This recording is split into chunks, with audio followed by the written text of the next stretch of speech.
Hey guys, welcome back to the calculus channel.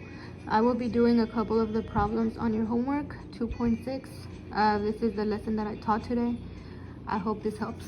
Okay, again, if you already did the questions that I'm about to do, just check your answers. Let's start with number 2 here. The first thing you should do is rewrite. Remember, I said in class, every time you see a root of any kind, rewrite it with a fraction as an exponent. So I would have this. Instead of having t squared, I would have, square root of t, I would have t to the 1/2 plus 3, and then 4 minus t cubed. Same thing, right? Just rewrite them. All right, now you can go ahead and use the quotient rule. The product rule. Oh my gosh, guys, I'm tired. It's been a long day. I am multiplying two functions, so product rule. So I would have s prime of t is equal to, I always like to take care of the first guy first. So differentiate the first guy. So bring over the exponent to the front. T, take 1 away from 1/2, so negative 1/2. Derivative of 3 is just 0. Leave the second guy alone. Always add. Leave the first guy alone. And then times the derivative of the second guy. Derivative of any constant is 0. So then just take the derivative of negative t cubed, which is negative 3t squared. Okay. Basically, that is your derivative, but we have to clean up a little. So I would have, well, here, first of all,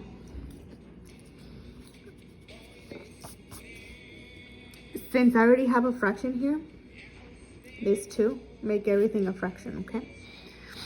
And I would have, for the first part, 1/2 square root of t times 4 minus t cubed over 1.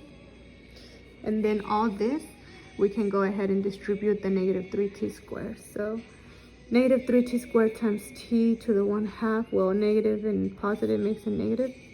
3t to the, well, algebra 2 properties, keep the base, so keep the t, and you are multiplying, so add the exponents, which if you think about it, this 2 here that I circled is the same thing as 4/2.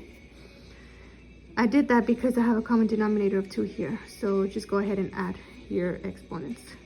1 plus 4 is 5, and the common denominator is 2.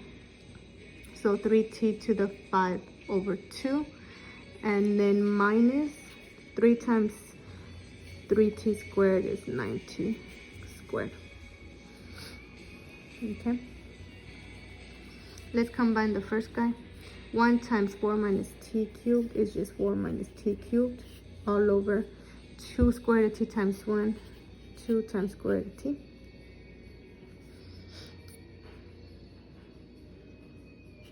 Minus 3t to the 5/2 minus 9t squared.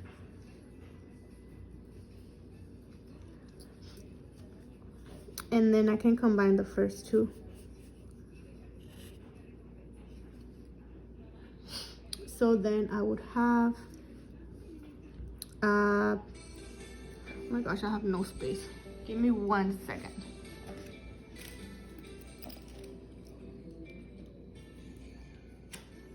Sorry guys, never ready for this. All right, let's continue here. I just grabbed a white piece of paper. Okay, let's combine these two here. Butterfly. So I like to go this way first, and remember, multiply.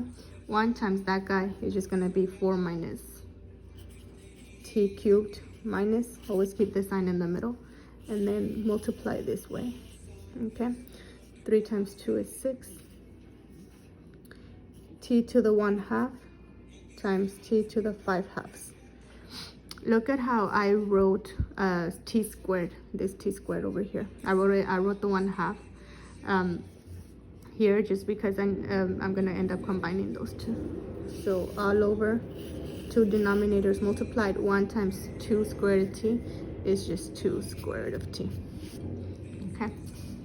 And then I still have that minus 9t squared at the end. Okay, so then I have my numerator becomes 4 minus t cubed minus 6. Here you're multiplying, so you keep the base of t, add the exponents. 5 plus 1 is 6 divided by 2 all over t squared of 2 squared of t minus 9t squared. Okay, doesn't that equal to 3? Okay, so I have t cubed and something t cubed here, so combine those. So I have 4 minus, well, there's an invisible one, negative 1 minus 6 is negative 7 cubed all over t square root of t minus 9t squared.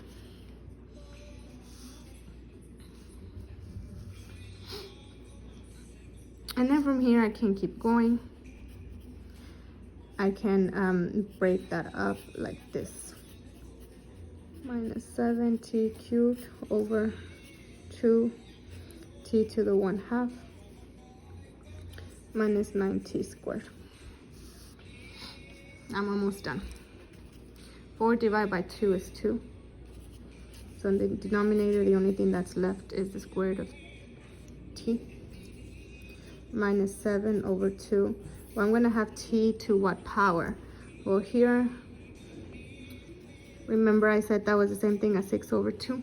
Well, you are dividing, so subtract the exponent. 6 minus 1 is 5 over 2 minus 9t squared. So that would be my final answer. That would be as cleaned up as it can possibly get. All right, let's go ahead and do number 4. Same thing, start by rewriting.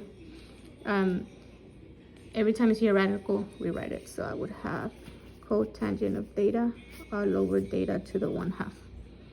Okay, you are dividing a fraction, or not a fraction. You are dividing a function by another function here with respect to theta, so quotient rule. So I would have s prime of theta is equal to, remember lowly high minus highly low. Well, low, that means your denominator, leave it alone, times the derivative of the high, which negative cosecant squared theta. You always subtract.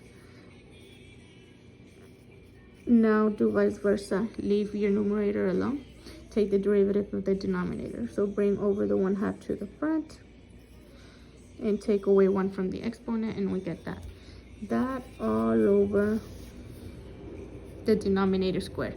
But you see, if we square the denominator here, they will the square and the square root will cancel, so it's just theta. Okay, so then I would just rewrite it to clean it up a bit. That negative, I'm going to pull it out to the front, so negative theta to the 1/2 cosecant squared theta. And I'm going to make this a fraction because I have another fraction over here. So then I would have minus cotangent theta all over 2. Bring that theta to the negative 1/2 down to the denominator, so we don't have negative exponents. And then we have that all over this theta right here. And again, I'm out of space, so I'm going to continue here on the other piece of paper. Go ahead and do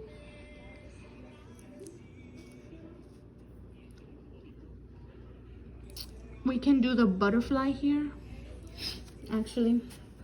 So I would go ahead and multiply this way. Zeus. No, baby.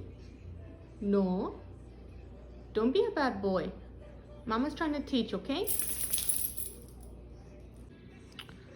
Sorry about that, guys. It's just that Zeus heard commotion outside, and you know how doggies are. But anyway, I was here. So the first thing I would do is I see a fraction, so I'm going to make this a fraction too. And then do the butterfly, okay? So I would have equal to, for the butterfly, I go down this way first. Negative times 2, negative 2. Think about it. This data to the 1/2 is just the square root of data. Likewise over here. Square roots cancel, and the only thing that stays is what's inside, which is just data. And then we still have this cosecant squared. Minus, you always keep the sign in the middle. 1 times cotangent is just cotangent data. All over. The two denominators, 1 times 2 data to the 1/2 is just 2 data to the 1/2. Okay, and remember we have all of that divided by data. Well, if I make this a fraction, I can just put it over 1. And remember how to divide fractions, multiply by the reciprocal. So I'm gonna multiply this by 1 over data. Okay, and then at this point just multiply straight across. All of this minus times 1 is just all of that back.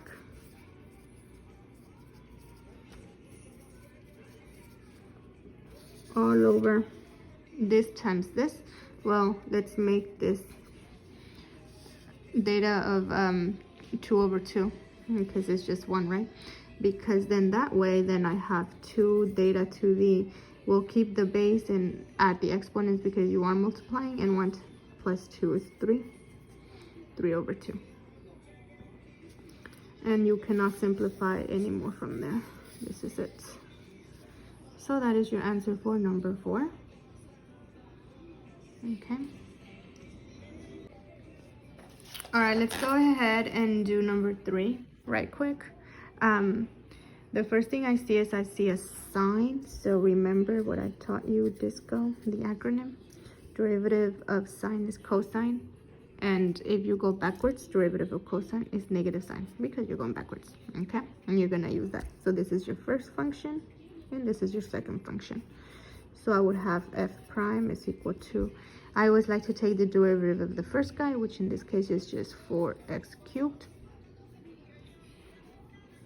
Leave the second guy alone, always add. Now leave the first guy alone, take the derivative of the second guy, which is sine. Derivative of sine is cosine, that's positive. And at that point, that's my final answer because I cannot combine anything, so that's it. Okay. All right, the next one I'm gonna do is number 9. It says find the derivative by rewriting, do not use the quotient rule. This is what I mean. So first of all, you see a square root, so rewrite it as 2x squared minus 3x plus 5 all over x to the 1/2. Okay, and then go ahead and you see how the whole thing is being divided by this guy, so just give it to every term. So I would have 2x squared over x to the 1/2 minus 3x over x to the 1/2 plus 5 over x to the 1/2. Okay, and then you can continue to simplify. Okay,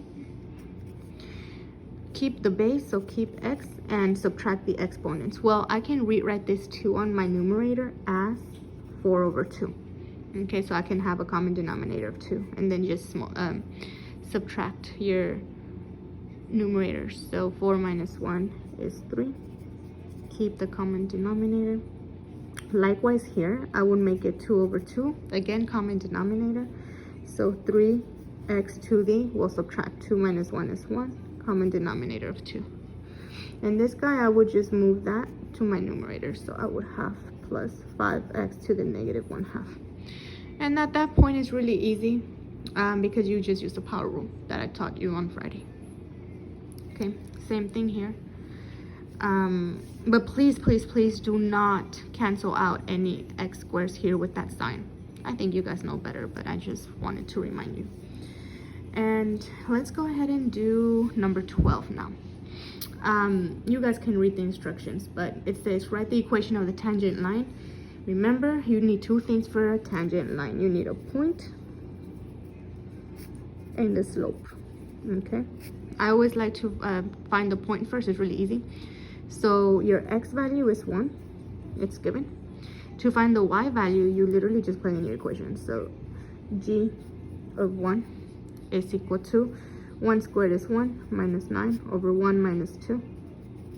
Simplify, so I have negative 8 minus 1, so it would be 8, positive 8. So my point is 1 comma 8, okay? The slope is just your derivative, so we have to differentiate. And we're gonna use the quotient rule for that. So g prime of x is equal to, remember low to high minus high to low. So low, that's your denominator, times the derivative of the high, which is just 2x, minus the high, so leave that alone, times the derivative of the low, which is just 1. But you know what? I'm not even gonna write it because it's invisible. So just leave it. All over low squared. So x minus 2, all of that squared. And at that point, I'm not going to simplify. I'm just gonna go ahead and plug in my x of 1. So g prime of 1, just plug in. 1 minus 2 is negative 1. 2 times 1 is 2. Minus 1 squared is 1. 1 minus 9 is negative 8. 1 minus 2 is negative 1. Negative 1 squared is just positive 1. Negative 1 times 2 is negative 2 plus 8. That 1 in the denominator is invisible. And negative 2 plus 8 is positive 6. So my slope here is 6. So I have everything I need. Follow point slope form of the equation. So y minus your y1 is 8 equals to m, which is 6. X minus x1, which is 1. I'm done. Okay. Lastly, I'm gonna do number 13 really quick. I know I'm gonna have to use disco, so I write it down. All right, we need a point and a slope. Okay. All right, your x here is pi over 2, comma. Let's find the y for it. So plug in pi over 2 to your original.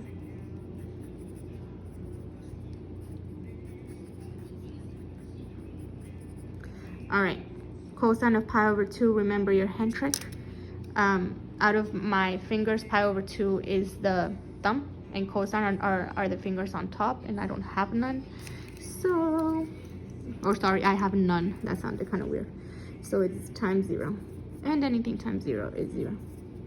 Okay, so my point is pi over 2 comma 0. And my slope, well, I am multiplying theta times cosine of theta. So use the product rule. So f theta is equal to, f prime of theta is equal to, take the derivative of the first guy, which in this case is just 1. I'm not gonna write it. Leave the second guy alone. You always add. Now vice versa, leave the first guy alone, take the derivative of the second guy. Derivative of cosine is negative sign because you're going backwards. So negative sign. Okay. Just be really careful. I will rewrite this because that negative sign, I'm gonna put it up here to the front, because otherwise you might think that you are subtracting and you're not. So I have that. Okay.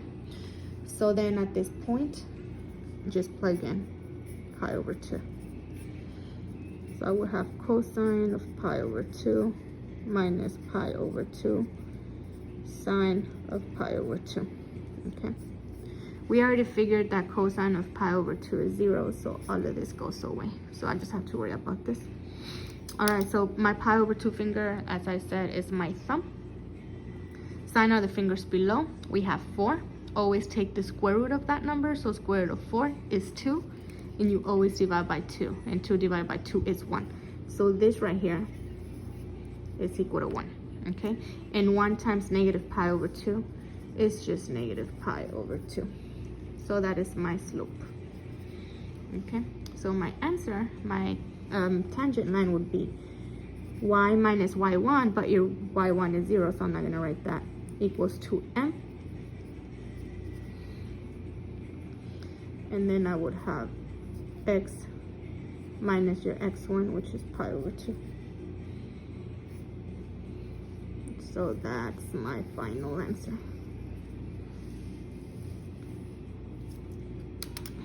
Okay.